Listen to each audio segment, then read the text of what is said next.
ಉತ್ತರ ಕರ್ನಾಟಕ ರೆಸಿಪಿ ನೋಡಾಕತ್ತಿರವೆಲ್ಲ ವೀಕ್ಷಕರಿಗೂ ನಿಮ್ಮ ಮನೆ ಮಗಳು ತ್ರಿವೇಣಿ ಪಾಟೀಲ್ ಮಾಡುವ ನಮಸ್ಕಾರಗಳು. ನಾನಿವತ್ತು ಮೆಕ್ಕಿಕಾಯಿ ಪಲ್ಯ ಮಾಡಾಕತ್ತೀನಿ ರೀ. ಮೆಕ್ಕಿಕಾಯಿ ಪಲ್ಯ ಹೆಂಗೆ ಮಾಡೋದಂತೆ ನೋಡ್ಕೊಂಬರೋಣ ಬರ್ರಿ.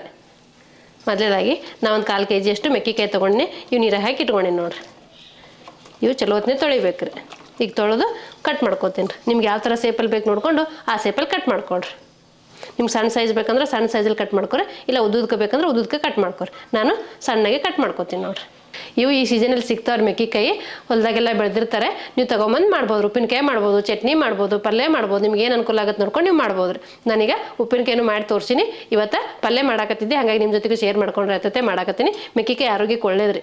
ಇವು ನೋಡೋಕೆ ಹಿಂಗೆ ಇರ್ತಾವ್ರಿ ತೊಂಡೆಕಾಯಿ ಥರ. ಇದು ಸಣ್ಣಗೆ ಕಟ್ ಮಾಡ್ಕೊತೀನಿ ನೋಡ್ರಿ. ಹಿಂದಿನ ಮುಂದಿನ ತುಂಬೆಲ್ಲ ತೆಗೆದು ಕಟ್ ಮಾಡ್ಕೊತೀನಿ ನೋಡ್ರಿ. ನಿಮ್ಗೆ ಉದ್ದುದಕ್ಕೆ ಬೇಕಂದ್ರೆ ಉದ್ದುದಕ್ಕೆ ಕಟ್ ಮಾಡ್ಕೊರಿ, ಇಲ್ಲ ಸಣ್ಣಗೆ ಬೇಕಂದ್ರೆ ಸಣ್ಣಗೆ ಕಟ್ ಮಾಡ್ಕೊರಿ. ನಾನೀಗ ಸಣ್ಣಗೆ ಕಟ್ ಮಾಡ್ತೀನಿ ನೋಡ್ರಿ. ನಾನು ಈ ಸೈಜಲ್ಲಿ ಕಟ್ ಮಾಡ್ಕೊತೀನಿ. ನಾವು ಅಷ್ಟು ಕಟ್ ಮಾಡೋದು ತೋರಿಸಿದ್ರೆ ವಿಡಿಯೋ ಲೆಂದಿ ಆಗ್ತೈತಿ, ಹಾಗಾಗಿ ನಾನು ನಿಮ್ಗೆ ಅಷ್ಟು ಕಟ್ ಮಾಡ್ಕೊಂಬಂದು ತೋರಿಸ್ತೀನಿ ರೀ.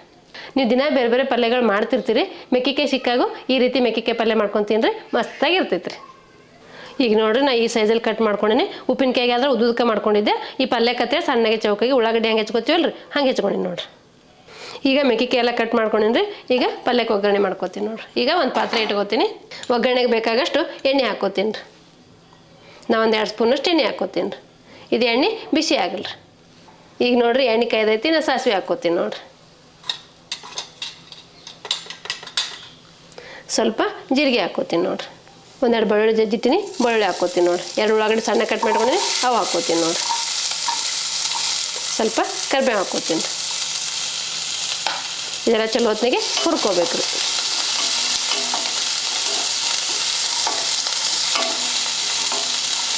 ನೀವು ಬೆಳ್ಳುಳ್ಳಿ ಬೇಕಾದ್ರೆ ಸ್ಕಿಪ್ ಮಾಡ್ಬೋದು. ನೀವು ಉಳ್ಳಾಗಡ್ಡಿ ಬೆಳ್ಳುಳ್ಳಿ ತಿನ್ನಲ್ಲ ಅಂದ್ರೆ ಹಂಗೆ ಜೀರಿಗೆ ಸಾಸಿವೆ ಹಾಕ್ಕೊಂಡು ಒಂದು ಟೊಮೆಟೊ ಹಾಕ್ಕೊಂಡು ಒಗ್ಗರಣೆ ಮಾಡ್ಕೊಬೋದು ರೀ.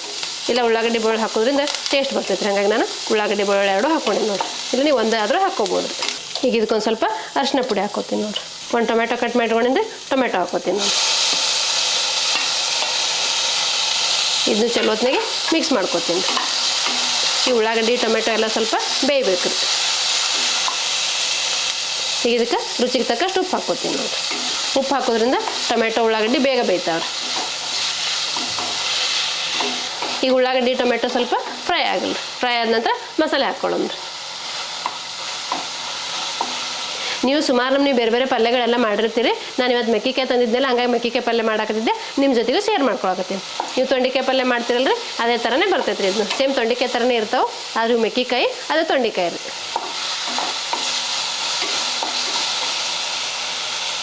ಈಗ ಇದಕ್ಕೆ ನಾನು 1 ಸ್ಪೂನ್ ಮಸಾಲೆ ಖಾರ ಹಾಕ್ಕೋತೀನಿ ನೋಡಿರಿ. ಸ್ವಲ್ಪ ಅಚ್ಚ ಖಾರದ ಪುಡಿ ಹಾಕ್ಕೋತೀನಿ ನೋಡಿರಿ. ನೀವು ಮಸಾಲೆ ಖಾರದ ಲಿಂಕ್ ಬೇಕಂದ್ರೆ ನಾನು ಕೊಟ್ಟಿರ್ತೀನಿ, ನೀವು ಎಲ್ಲ ನೋಡ್ಕೋಬೋದು ರೀ. ಇದನ್ನೆಲ್ಲ ಚಲೋ ಹೊತ್ತಿಗೆ ಮಿಕ್ಸ್ ಮಾಡ್ಕೊತೀನಿ ರೀ. ಇದೊಂದು ಮಸಾಲೆ ಖಾರ ನೀವು ಮಾಡಿ ಇಟ್ಕೊಂಡ್ರೆ ಎಲ್ಲ ಪಲ್ಯಗಳಿಗೆ, ಸಾರುಗಳಿಗೆ ಎಲ್ಲದಕ್ಕೂ ಯೂಸ್ ಆಗುತ್ತೆ ರೀ. ಉತ್ತರ ಕರ್ನಾಟಕ ಸೈಡ್ ವರ್ಷ ಪೂರ್ತಿ ಬರುವಂಗೆ ಮಾಡಿ ಇಟ್ಕೊಂಡ್ಬಿಡ್ತಾರೆ. ಬೇಸಿಗೆ ಟೈಮಲ್ಲಿ ಮಸಾಲೆ ಖಾರ ಮಾಡಿ ಇಟ್ಕೊಂಡ್ಬಿಡ್ತಾರೆ, 1 ವರ್ಷ ಪೂರ್ತಿ ಬಳಸ್ತಾರೆ. ಈಗ ನೋಡಿರಿ, ಒಗ್ಗರಣೆ ರೆಡಿ ಆಗೈತಿ. ಮೆಕ್ಕಿಕಾಯಿ ಕಟ್ ಮಾಡಿಟ್ಕೊಂಡಿಲ್ರಿ, ಅವು ಹಾಕ್ಕೋತೀನಿ ನೋಡಿರಿ. ಈ ಒಗ್ಗರಣೆ ಜೊತೆ ಚಲೋ ಹೊತ್ತಿಗೆ ಮಿಕ್ಸ್ ಮಾಡಿ ಇದೊಂದು 2 ನಿಮಿಷ ಬೇಯಿಸಾಕ್ಬಿಡ್ಬೇಕು ರೀ. ನೋಡಿರಿ, ಈ ರೀತಿ ಚಲೋ ಹೊತ್ತಿಗೆ ಮಿಕ್ಸ್ ಮಾಡ್ಕೋಬೇಕು ರೀ. ಈಗ ಇದಕ್ಕೊಂದು ಸ್ವಲ್ಪ ನೀರು ಹಾಕ್ಕೋತೀನಿ ರೀ. ನೀರು ಹಾಕೋ ಉದ್ದೇಶ ಏನಂದ್ರೆ ಇವು ಮೆಕ್ಕಿಕಾಯಿ ಬೇಯಬೇಕು ರೀ, ಮತ್ತು ರಸ ಇರ್ಬೇಕು ರೀ. ಹಾಗಾಗಿ ನಾನು ನೀರು ಹಾಕ್ಕೊಂಡೇನಿ, 1 ಕಪ್ನಷ್ಟು ನೀರು ಹಾಕ್ಕೊಂಡೇನಿ ನೋಡಿರಿ. ಇದೊಂದು 2 ನಿಮಿಷ ಬೇಯಿಲ್ರಿ. ಈ ಚಲೋ ಹೊತ್ತಿಗೆ ಬೇಯಿಸ್ಕೊಂಡ್ರೆ ಇದು ಪಲ್ಯ ರೆಡಿ ಆಗುತ್ತೆ ರೀ. ಈಗ ಇದಕ್ಕೆ ಸ್ವಲ್ಪ ಶೇಂಗಾ ಪುಡಿ ಹಾಕ್ಕೋತೀನಿ ರೀ. ಸ್ವಲ್ಪ ಗುರಳ್ ಪುಡಿ ಹಾಕ್ಕೋತೀನಿ ರೀ. ಈಗ ನೋಡಿರಿ, ನಾನು ಶೇಂಗಾದ ಪುಡಿ ಗುರಳ್ ಪುಡಿ 2 ಹಾಕ್ಕೊಂಡೇನಿ. ಚಲೋ ಹೊತ್ತಿಗೆ ಮಿಕ್ಸ್ ಮಾಡ್ಕೊಂಡೇನಿ. ನೀವು ಶೇಂಗಾದ ಪುಡಿ ಗುರಳ್ ಪುಡಿ ಹಾಕಿ ಮಾಡಿದ್ರೆ ಯಾವುದೇ ಪಲ್ಯಕ್ಕೂ ಹಾಕಿದ್ರೆ ಮಸ್ತಾಗಿರ್ತೈತೆ ರೀ. ಈಗ ಸ್ವಲ್ಪ ಕೊತ್ತಂಬರಿ ಹಾಕ್ಕೋತೀನಿ ನೋಡಿರಿ. ಈ ಮೆಕ್ಕಿಕಾಯಿ ಸಿಪ್ಪಿ ಬಿರುಸಿರ್ತೈತೆ ರೀ. ನೀವು 1 ಗ್ಲಾಸ್ ನೀರು ಹಾಕ್ಕೊಂಡು ಕುದಿಸ್ಕೊರಿ, ಮಸ್ತಾಗಿ ಮೆತ್ತಗೆ ಬೇಯ್ತಾವ್ರಿ ನೋಡಿರಿ. ಈಗ ಪಲ್ಯ ರೆಡಿ ಆಯ್ತು ನೋಡಿರಿ. ಇದು ರೊಟ್ಟಿ, ಚಪಾತಿ, ಅನ್ನಕ್ಕೆ ಎಲ್ಲದಕ್ಕೂ ಸರ್ವ್ ಮಾಡ್ಬೋದು ರೀ. ಈಗ ನಾನು ಜೋಳದ ರೊಟ್ಟಿ ಮಾಡ್ಕೊಂಡೇನಿ ರೀ. ನೀವು ಜೋಳದ ರೊಟ್ಟಿ, ಚಪಾತಿ, ಅನ್ನ ಎಲ್ಲದಕ್ಕೂ ಯೂಸ್ ಮಾಡ್ಬೋದು ರೀ. ಅಷ್ಟು ಮಸ್ತಾಗಿರ್ತೈತೆ ರೀ ಇದು ಪಲ್ಯ. ಈಗ ನಾನು ಪಲ್ಯ ಸರ್ವ್ ಮಾಡ್ತೀನಿ ನೋಡಿರಿ. ಇದು ಮೆಕ್ಕಿಕಾಯಿ ಪಲ್ಯ ರೀ. ಇದು ಈ ಸೀಸನಲ್ಲಿ ಮಾತ್ರ ಸಿಗ್ತೈತಿ. ನೀವು ನಿಮ್ಮ ಮನ್ಯಾಗ ಒಂದ್ಸತಿ ಮೆಕ್ಕಿಕಾಯಿ ಸಿಕ್ಕಾಗ ಮೆಕ್ಕಿಕಾಯಿ ಪಲ್ಯ ಮಾಡಿ ನಿಮ್ಮ ಅಭಿಪ್ರಾಯ ತಿಳಿಸ್ರಿ. ನೋಡಿದ್ರಲ್ರಿ ವೀಕ್ಷಕರೇ, ಮೆಕ್ಕಿಕಾಯಿ ಪಲ್ಯ ಮಾಡೋದನ್ನ. ಈ ಮೆಕ್ಕಿಕಾಯಿ ಪಲ್ಯ ಮಾಡೋ ಪದ್ಧತಿ ನಿಮ್ಗೆ ಇಷ್ಟ ಆಗಿತ್ತಂದ್ರೆ ಒಂದು ಲೈಕ್ ಮಾಡಿರಿ, ಶೇರ್ ಮಾಡಿರಿ, ಕಮೆಂಟ್ ಮಾಡಿರಿ, ಸಬ್ಸ್ಕ್ರೈಬ್ ಆಗ್ರಿ. ಧನ್ಯವಾದಗಳು.